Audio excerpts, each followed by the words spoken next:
السلام علیکم. میرا آپ سے کوشچن ہے کہ آپ نے جو بک کا حوالہ دیا اور آپ سے بہت لوگوں نے دیا کہ نو ایکسٹ فرام پاکستان، یہ بروس ریڈل کی ہے کہ ڈینیل مارکیس کی ہے؟ میں نے بروس ریڈل کیا ہے. لیکن میں نے سرچ کیا تو ڈینیل کی اس پہ میرے خیال میں اس بندے کو دیکھا، مجھے یاد نہیں، شاید لیکن وہ کتاب کافی عرصے پہلے آئی تھی، میں نے پڑھی ہوئی ہے کتاب. ایک سیکنڈ میں بتاتا ہوں کس کی ہے. میں نے ہو سکتا ٹھیک ہوگی، آپ ٹھیک کہہ رہے ہوں گے، میں غلط بھی ہو سکتا ہوں اس میں. ایک سیکنڈ میں آپ کو. کوشچن ہے نو میرا کہ ایکسٹ فرام پاکستان یہی ہے نا؟ جی اس ہاں. بک کے متعلق جو آپ نے بات کی ہے کہ آرمی کے متعلق، پاکستان کے آرمی کے متعلق اس نے جو بات کی ہے کہ اسٹیبلائز، اس کو ذرا دوبارہ کمپریہنسو. ان کہتے ہیں کہ ڈی اسٹیبلائز کر سکتی ہے پاکستان کی آرمی، نہ صرف خود بلکہ باقی. دیکھیں جس وقت آپ کہتے ہیں امریکہ اگر نکل گیا اور امریکہ کا کوئی انٹرسٹ آرمی پہ کچھ نہ رہا، ہم نے کوئی پرزے نہ خریدنے ہوئے، ہم نے کوئی جہاز نہ خریدنے ہوئے، ہم نے کوئی F-16 نہ خریدنے ہوئے، تو پھر ظاہر بات ہے کہ ہم پاکستان جو ہے وہ کہیں نہ کہیں اپنے اتنی بڑی 26 فیکٹریاں جو ہیں وہ کہیں نہ کہیں تو استعمال کرے گا، کہیں نہ کہیں تو اسلحہ بیچے گا، اور نہیں تو انڈیپینڈنس موومنٹ کو بیچے گا. جب امریکہ نہیں ہے تو جو امریکہ کے خلاف جدوجہد کرنے والی قوتیں ان کو بیچے گا. حماس کو بیچ سکتا ہے، کسی اور کو، پھر تو کوئی پابندی نہیں ہے. تو کہتے ہیں کہ پاکستان کی جو آرمی ہے یہ خود ڈیسٹیبلائز کر کے دکھایا ہے انہوں نے. اسٹیبلائز بھی کیا، ڈیسٹیبلائز بھی کیا. دیکھیں جو ہم وہاں گئے تھے، کس جگہ، جارڈن گئے تھے، تو ہم نے وہاں اس کو اسٹیبلائز کیا. ہم نے افغانستان میں ڈیسٹیبلائز کیا جس وقت رشیا آ گیا تھا.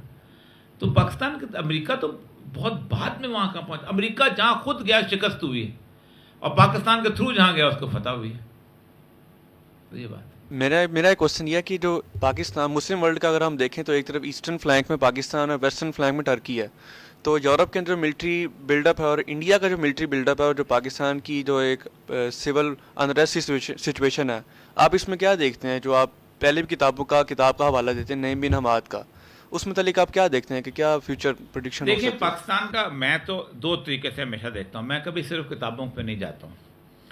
میں بنیادی طور پر رسول اکرم صلی اللہ علیہ وسلم کے احادیث، قرآن پاک کے اندر بتائی گئی علامات اور اس کے ساتھ پھر ان چیزوں کو، کیونکہ ظاہر بات ہے اگر آپ اس امبریلا کے اندر نہیں دیکھیں گے تو آپ دوبارہ قوموں کے مالے میں اللہ تبارک تعالیٰ نے جس قسم کی چیزیں دیکھی ہیں، تباہی کی، بربادی کی، علامات کی، وہ ساری کی ساری ہمیں موجود ہیں.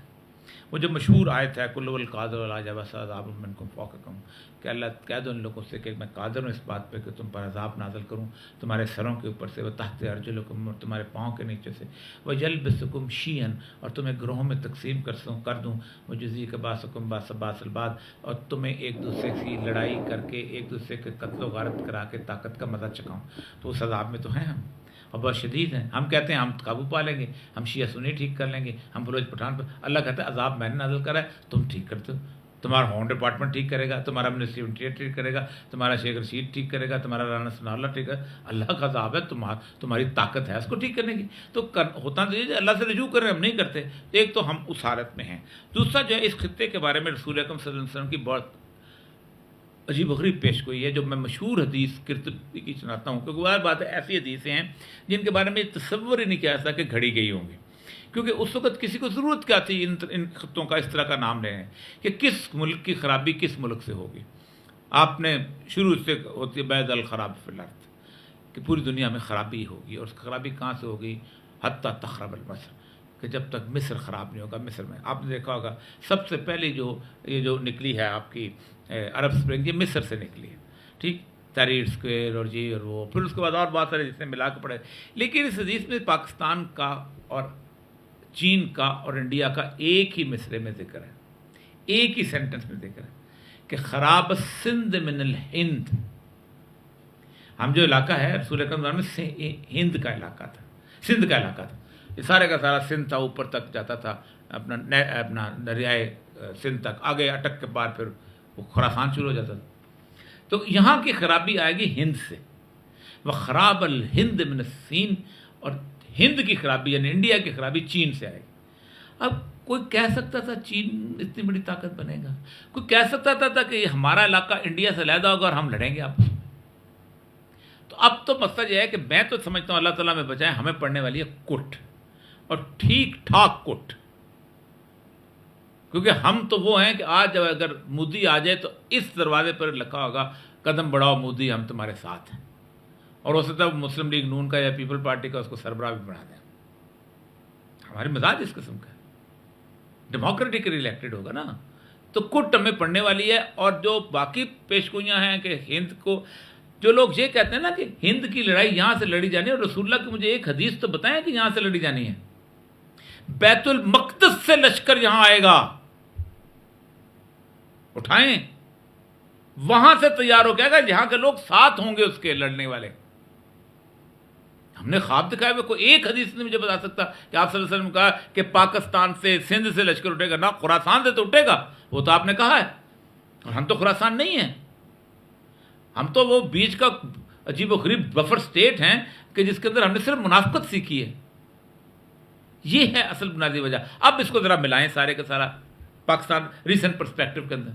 اب حالت یہ ہے کہ پاکستان, میں اکثر کہتا ہوں, مجھے ایک جگہ سوال کیا یورپ میں کسی یونیورسٹی میں کہ دنیا پوری میں دیکھیں مسئلہ ہوتا ہے, ایک عجیب و غریب, روٹی کھاتے ہیں, پانی پیتے ہیں, یہ کرتے ہیں, تعلیم حاصل کرتے ہیں. آپ تو غریب ملک ہیں, آپ نے بم بنا لیا, $60 ارب خرچ کر دیے. میں نے کہا میری بات سنو, ہر دکان کے اندر اسی چیز کا مال ہونا چاہیے نا. کپڑے کی دکان میں کپڑا ڈالتے ہیں, آٹے کی دکان میں آٹا ڈالتے ہیں, چینی کی دکان میں. میرے نزدیک یہ علاقہ رسول اللہ صلی اللہ علیہ وسلم کی گیرزن ہے, یہاں سے بیسک فائٹ ہونی ہے. تو گیرزن میں اسلحہ آئے گا اور کیا آئے گا. آپ مجھے بتائیں 12 ملک تھے جو اس وقت ایٹم بم کو پرسو کر رہے تھے. قدیر خان صاحب کہتے ہیں ہر بندے نے ان کو آفر کیا.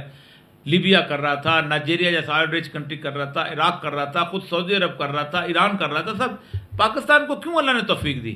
کیونکہ مسئلہ سمجھ ہے کہ اس گیرزن کے اندر ایک پوری فورس تیار ہو رہی ہے, اور لوگوں کی بھی, باقی لوگوں کی. لیکن عام آدمی کی شامت آنی ہے, اور اللہ کا دستور بھی یہی ہے کہ عام آدمی کی شامت آتی ہے اس کی خاموشی کی وجہ سے.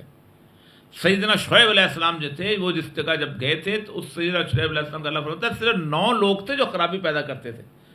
اللہ نے کہا شعیب باہر آ جاؤ, اب پوری کی پوری بستی الٹتی تھی. آپ سوچ سکتے ہیں.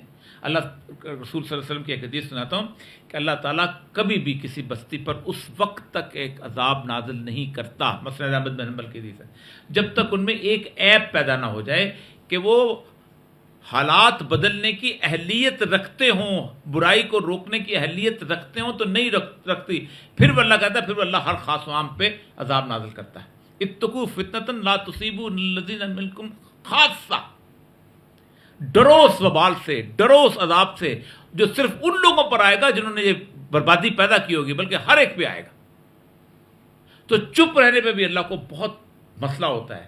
جو مشہور بیکی کی حدیث ہے وہ کمال ہے کہ اللہ تعالیٰ نے حضرت جبریل علیہ السلام کو حکم دیا کہ جاؤ فلاں فلاں بستی پہ عذاب نازل کرو.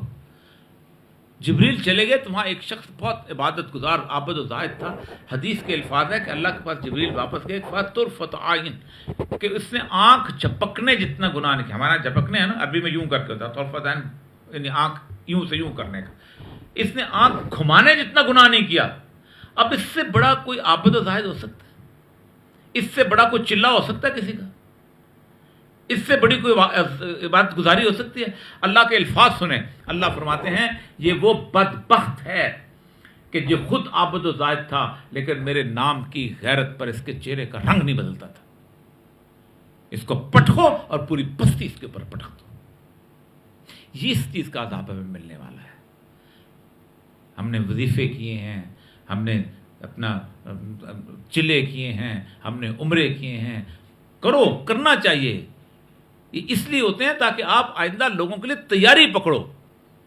یہ اس لیے نہیں ہوتے کہ آپ نے رات کو 5000 درود کی یا تسبیح کر لی اور صبح اٹھ کے آپ اس تاغوت کے ساتھ بیٹھے. آپ تو نوکری تاغوت کی کر رہے ہو. یا آپ عمرہ کر کے آ گئے اور آ کے پھر اس نے آپ نے سودی کاروبار شروع کر دیا, آپ نے کوئی اس کے لڑائی نہیں کی. تو اصل مسئلہ ہے کہ بنیادی طور پر اس پورے پرسپیکٹو میں دیکھیں تو ہمیں جو عذاب مل رہا ہے, ہم پہ جو عذاب آ رہا ہے, یہ بنیادی طور پر اس سارے سینیریو کا عذاب ہے کہ جو اس میں وہ جو مرضی کر لیں. امریکہ بھی سارا کچھ, آپ صلی اللہ علیہ وسلم فرمایا ایک زمانہ تم پر ایسا آئے گا کہ پوری دنیا کی قومیں بھیڑیوں کی طرح تم پہ ٹوٹے گی. ایسے ہوگا جیسے دسترخوان ہوتا ہے بچھا ہوا, اس پہ بلائیں گی. تو صحابہ نے پوچھا یا رسول اللہ ہم تعداد میں بہت کم ہو جائیں؟ میں تمہاری تعداد تو گنتی میں بھی نہیں آئے گی, لیکن تمہاری حیثیت اس خس و خاشاک کی طرح ہوگی جیسے پانی کے اوپر بہنے والے تنکے ہوتے ہیں. تو لیکن تم میں ایک مرض آ جائے گا, فرمایا کون سا مرض؟ کہا وہن کا مرض.